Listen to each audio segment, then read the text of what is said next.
လိုလုပ်လဲလဲစိုင်းမုန်းနဲ့တွေ့မယ်ဆိုတော့တရားရွှေဖိုင်ရပါတော့ကိုဖိုင်မွန်နဲ့ပတ်သက်ရေးပထမအဦးဆုံးလက်သွဲရရွှေဖိုင်တစ်ခုအနေနဲ့အရန်အောင်ကိုယူဝမ်းသာရပါတယ်ဒါ Platinum Sponsor ပထမအဦးဆုံးဝင်းနေလက်ဆောင်လေးပဲရှိသေးတယ်နောက်လာအောင်ပီချိုးလက်ကောက်လေးပေါ့နော်လက်ဆောင်ပေးမယ်၄ရက်မှာဆို၈ဦးပေါ့နော်ဒါကတ်ထူးရှစ်လေးလုပ်ပေးထားပါတယ်ပီချိုးလေးဝက်လိုက်တာနဲ့ကိုဖိုင်မွန်မွေးနေပွဲမှာတရားလက်ဆောင်ပေးရပေါ့အမြဲအမှတ်ရနေပြချင်လို့ဟုတ်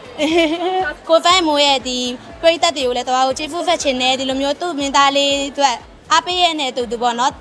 အားပေးရကြုံနေအောင်တော်တော်ဒီလိုမျိုးလေးဖီဖီလေးလည်းဖန်တီးပေးနေပါရှင်ဟုတ်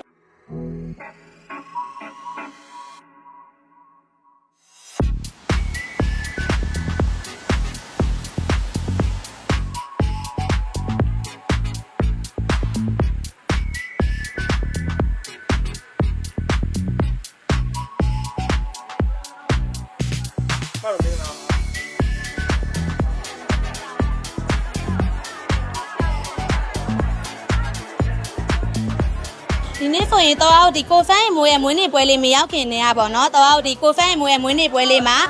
လာရောက်ကြည့်ရှုနိုင်အောင်ပေါ့တော့ကိုဖိုင်မိုးမွေးနေ့ကိုပိုကတ်လေးကိုတော့မဲဖောက်ပေးရလေးရှိမယ်ပြီးလို့ရှိရင်ကိုဖိုင်မိုးရဲ့မွေးနေ့ပွဲထဲမှာဆိုလို့ရှိရင်လည်းကိုဖိုင်မိုးနဲ့အတူတူမွေးနေ့ကိတ်ခွဲလို့ရအောင်စီစဉ်ပေးထားတာလေးလည်းရှိမယ်ဒါအပြင်ပေါ့နော်ဒီပွဲထဲမှာပဲ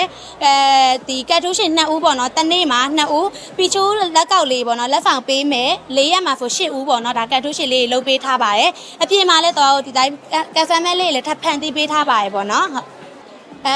ဒါ Platinum Sponsor ပထမအဦးဆုံးဝင်းနေလက်ဆောင်လေးပဲရှိသေးတယ်နောက်လာအောင်ဟုတ်ဒါနောက်ဆုံးနေ့မှစောက်ကြည့်ပေးပါ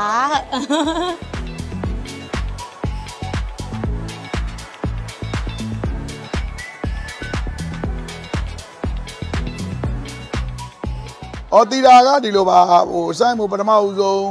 ဖြာတွေခုံတွေကုံတဲ့ဒီဟိုနှင်းပွဲပေါ့နော်အာနန္ဒာဖျားပွဲပေါ့နော်အာနန္ဒာဆိုတာရန်ကုန်ကနော်ရန်ကုန်ကအာနန္ဒာဖျားပွဲမှာတီတာနဲ့စပြီးတော့ရင်းနှီးခဲ့တယ်ရင်းနှီးခဲ့ပြီးတော့ကြော်ညာပထမဦးဆုံးရွှေဆိုင်ကြော်ညာလေးကို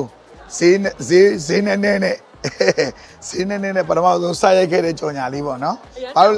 ဘာလို့လဲဆိုတော့ဒီကလေးကလည်းအတော်မှစပြီးတော့ up ဖြစ်တာပေါ့နော်စပြီးတော့ပို့ပြီးဒါပေမဲ့ကျွန်တော်တို့ကလည်းဈေးမခေါ်တတ်သေးဘူးဈေးမခေါ်တတ်သေးဘူးဆိုတာသူလည်းဒါပထမဆုံးဆိုတော့လေကျွန်တော်လည်းဈေးလဲဒီလောက်ပဲပေါ့နော်ဒါသူ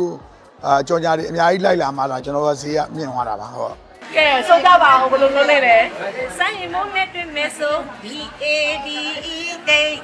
လာမယ်ဆိုနောက်မချနဲ့ ADE လေးဒီနေ့မှမုန်းချီမှာ HADE ဟေးဒီဇိုင်းဆန်ပြီးအရော်ရဲတက်တာလားတီတာပါရှင်တော့တရားရွှေဖိုင်ရပါတော့ကိုဖိုင်မွန်နဲ့ပတ်သက်ရေးပထမအဦးဆုံးလက်သွဲရရွှေဖိုင်တစ်ခုအနေနဲ့အရန်အောင်ကိုယူဝမ်းသာရပါတယ်ဒီလိုမျိုးပထမအဦးဆုံးလက်သွဲပြီးတော့ဒီလိုမျိုးအောင်မြင်သွားတာနဲ့အတူတူပေါ့နော်တော့အမြင်ရိုက်ကြည့်ရင်းနဲ့လည်းပီတိအမြင်ဖြစ်ရပါတယ်တကယ်စိတ်နဲ့တဲ့အကိုကလေအဲ့နေရဆိုလို့ရှိရင်လည်းတော့ဒီ net ပစ္စည်းဖိုင်ရပစ္စည်းကြော်ညာမဲ့ဆိုဒီ net ကမဲ့အချိန်မှာဆိုလို့ရှိရင်လည်းလုံးဝမမောမပန်းပေါ့နော်ကပေးနိုင်တယ်ကရဲ့ခါမှာလည်းသူ့ရဲ့လေဟိုဘယ်လိုခါမှာလက်အချိုးအကွေ့အစ်စ်တွေကလေအရန်အောင်ငေးကြည့်ရလားဟိုကတတ်တယ်လှလဲလှရပေါ့နော်အဲ့ဒါကြီးလဲကြည့်မိပါရဟုတ်ကဲ့ဟုတ်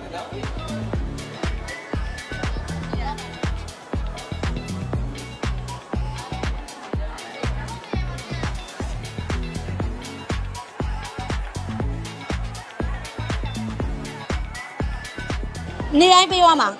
နေတိုင်းပေးသွားမှာတိရှက်တွေဆိုအကန့်အသတ်မရှိကိုထုတ်ထားထီးဖို့လည်းအကန့်အသတ်မရှိပါပဲဟုတ်မွေးနေ့ဆိုတော့ Happy Birthday လေးနဲ့မွေးနေ့ဟာလေးဆိုတော့ဝင်းနေမှန်မသိပူရရမပူရရမရှိတော့ဒီရင်ဘက်မှာသူ့ရဲ့မွေးနေ့မင်းသားပို့လေးပါနေတဲ့အေးချမ်းနေပြီအဲ့ဒါကိုတတိထားမိပြီးတော့တီရှက်လေးထုတ်ပေးဖြစ်တယ်ပြီးတော့မိုးရတီလည်းဖြစ်တာကြောင့်ထီးလေးပေါ့နော်အဲ့လိုမျိုးစိတ်ကူးရင်ကောင်းကောင်းလေးထီးလေးလည်းစောင်းလို့ရအောင်လုပ်ပေးတယ်အကုန်ပေါ့နော်အဆအရာရာမင်းသားရဲ့အရေးတွေပါအောင်ပေါ့ဒါကောင်မလေးဆိုဖိဖိပေးထားပါရှင်ဟုတ်ဒီချိုးလေးမှာဒါခွေသနာလေးအများကြီးထည့်ထားတာပေါ့ပီချိုးလေးဝက်လိုက်တာနဲ့ကိုဖိုင်မွေးနေ့ပွဲမှာတရားလက်ဆောင်ပေးရပေါ့အမြဲအမှတ်ရနေပြချင်လို့ဟုတ်တယ်မဟုတ်တော့ဒီထီးလေးဆိုလို့ရှိရင်ကြာပါတော့တော့ဒီကိုဖိုင်မွေးရဲ့ပုံလေးနဲ့ရိုက်ပေးပြီးတော့ဒီ hashtag လေးနဲ့ပေါ့နော်ကိုယ့်ရဲ့ social media မှာပုံလေးတင်ပေးထီးလေးကလက်ဆောင်တန်းရပါမယ်ပြီးတော့ဒီတော့တရား page လေး follow လုပ်ပေးအောင်နဲ့ဒီ t-shirt နဲ့စာအုပ်လေးရောအမြဲရိုက်ပေးသွားမှာဟုတ်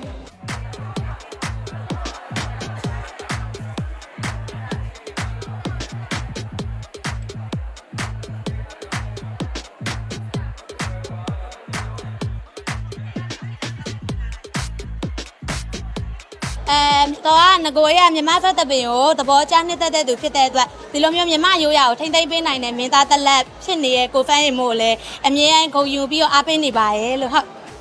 အခုဒီနှစ်မှာပေါ့နော်ဒီမြန်မာဖက်တပင်ကလည်းအရန်ကိုခစ်စားနေတဲ့အတွက်မြန်မာမှုနဲ့ပတ်သက်တဲ့ဒီဇိုင်းတွေအများကြီးထွက်ဖို့ရှိရယ်ဒီဇိုင်းမှာဆိုလည်းဖန်နဲ့အပြင်ပေါ့တော့ရောတော့လက်ခတ်တက်တာကိုလည်းအမြဲစီစီပေးနေတဲ့အတွက်တော့တရားရွှေဆိုင်ကိုလာရောက်ဝယ်ယူလို့ရှိရင်အမြဲစိတ်မပြတ်စေရပါဘူးလို့အဓိကအာမခံပါရဲ့ဒီအခုဆိုလို့ရှိရင်တော့2026ဂျွန်လာကနေစပြီးတော့ပေါ့နော်တဝါတို့ဒီဗဒိန်ပင်အရောသက်တိုင်းပေါ့နော်15ပဲဒီပြည့်ချက်ပြည့်ထဲဆိုလဲရှုံးမရှိရောင်းချပေးနေရပေါ့ဒါကိုစန်းရင်မိုးရဲ့ပရိသတ်တွေနဲ့ပတ်သက်ပြီးလဲလုပ်ပေးဖြစ်တာလဲရှိရပေါ့နော်တဝါတို့ရဲ့ဒီမယောင်မိတ်တဲ့ customer ကိုလုပ်ပေးချင်တာနဲ့အတူကိုစန်းရင်မိုးရဲ့ဒီပရိသတ်တွေကိုလဲတဝါတို့ကျေးဇူးဆက်ချင်တယ်ဒီလိုမျိုးသူ့မင်းသားလေးအတွက်အားပေးရတဲ့သူပေါ့နော်အားပေးရကြုံနဲ့အောင်တဝါတို့ဒီလိုမျိုးလေးဖေဖေလေးလည်းဖန်တီးပေးနေပါရှင်ဟုတ်ကျေးဇူးပြေဝါဒီဇိုင်းဆိုထိတ်ကဒီလာဆိုပထမဟုတ်ကဲ့ပါတော့တရားရွှေဆိုင်အနေနဲ့ပေါ့နော်ကိုဖဲမို့ဖူတောက်ပေးချင်တာဒီထက်မကလုပ်ငန်းကိုင်ငန်းတွေအဆင်ပြေပါစေဖိတ်ချတာမှုအနဲ့အတူမိဘကိုလည်းလုပ်ချေပြုစုနိုင်တဲ့တားကောက်ရနာလေးဖြစ်ပါစေလို့အရင်ဖူတောက်ပေးလိုက်ပါရရှင်ဟုတ်တော့တရားရွှေဆိုင်မှာမင်းသားရဲ့အမှတ်တရရဲ့အငွေသက်တွေအများကြီးဖန်တီးပေးထားဖြစ်တဲ့အတွက်ဒီလိုမျိုးအငွေသက်တွေမင်းသားနဲ့အမှတ်တရရဲ့အများကြီးလို့ချင်နေဆိုရင်တော့ဒီအမျိုးသားပြဖက်ရုံကနေတရားရွှေဆိုင်ရဲ့ဖင်လေးကိုလည်းလာရောက်ခဲ့ပါလို့ပြောချင်ပါရှင်ဟုတ်